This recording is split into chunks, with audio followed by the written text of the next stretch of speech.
Hi everyone, this is your struggling CS student, and today let's solve another LeetCode problem of the day. Let's take a look at today's problem. Number of laser beams in a bank. It's only like 1300 rated question, so it shouldn't be so bad. But let's take a look, alright? So anti-theft security devices are activated inside of a bank. You are given a 0 index binary string array representing the floor plan of the bank.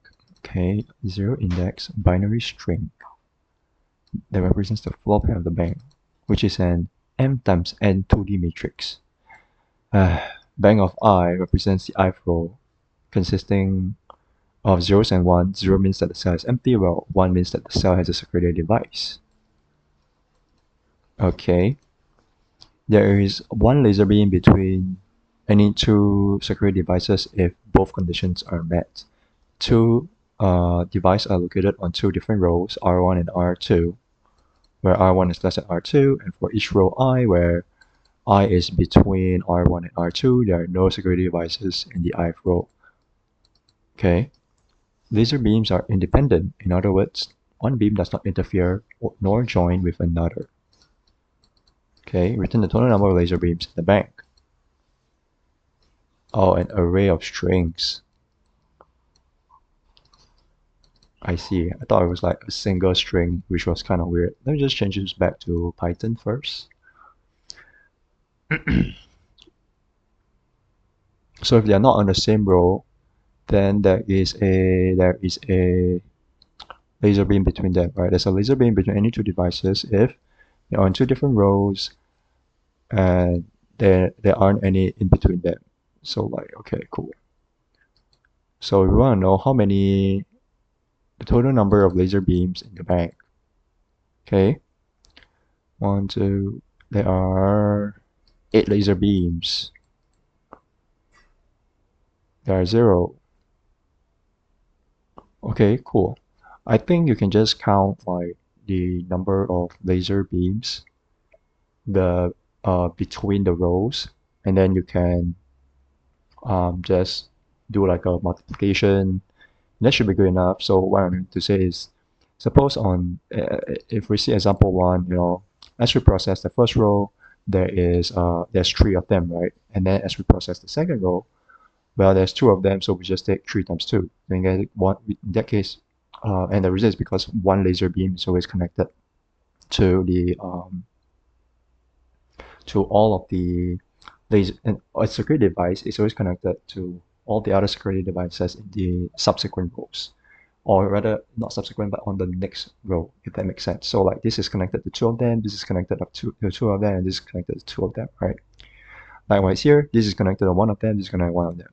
So I think we can just do that. It's not that bad. We can just try to simulate it, and the constraints are not very strict as well. The constraints are only up to 500. It's not even like 10 to the power 5.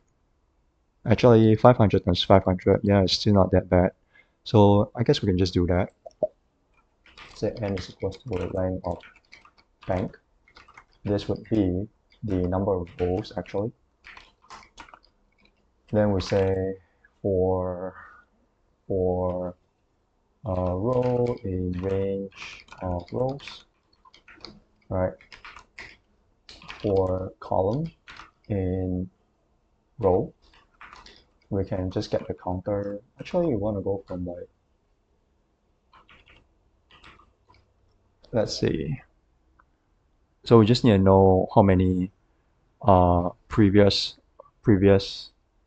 security devices there are. So we need another variable to keep track. So previously it equals to 0.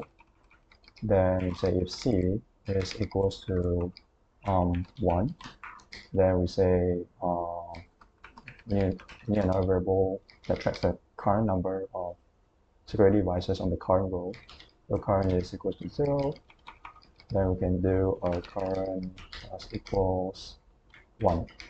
And I guess if you want it to be a little bit more Pythonic, actually I'm not sure if this is Pythonic, but what I can do is we'll do ints to make it a little bit more terse in terms of the syntax.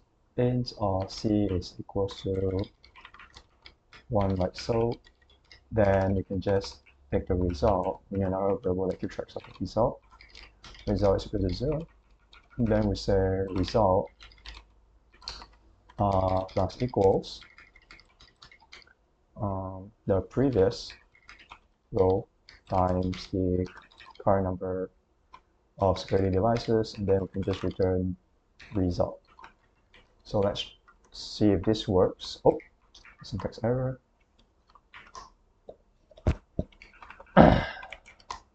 Oh, I see. Actually, we don't need these. We can just iterate on the rows themselves. Yep. Rows is not defined because it has to be banks. Oh, Jesus. It's bank, not banks. Okay. Result. Oh my God. So many mistakes. Okay, it's still wrong though. Let's see what's wrong. That's because I never update the previous row. So the previous row has to be equals to current. Oh my days. It's still wrong. That is embarrassing. Wait, why is that? C equals to 1. Let's see. Print R and current 3. Oh, right. So if the current row is okay, so if there's nothing in the current row, then we actually want to skip it. So we actually do not want to update this in this case. So we say if the current is equals to 0, continue. Yep, that should be good. Actually, this was a surprising amount of mistakes that I made that in an actual interview, I think I would not have done very well. Yeah, but anyways, what's the time complexity here? Time complexity is R times C or N times N, where N is the number of rows and N is the number of columns. So basically, it's linear with respect to the input. That's the time complexity. What about the space complexity? The space complexity is actually constant because we only initialize a few variables, keep track of the counters of security devices, and that's about it. So this question is quite simple. Maybe I'll do another one after this. So thank you for watching and stay safe. Happy grinding.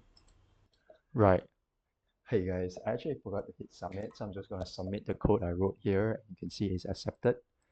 So yeah, well there you go. Happy grinding.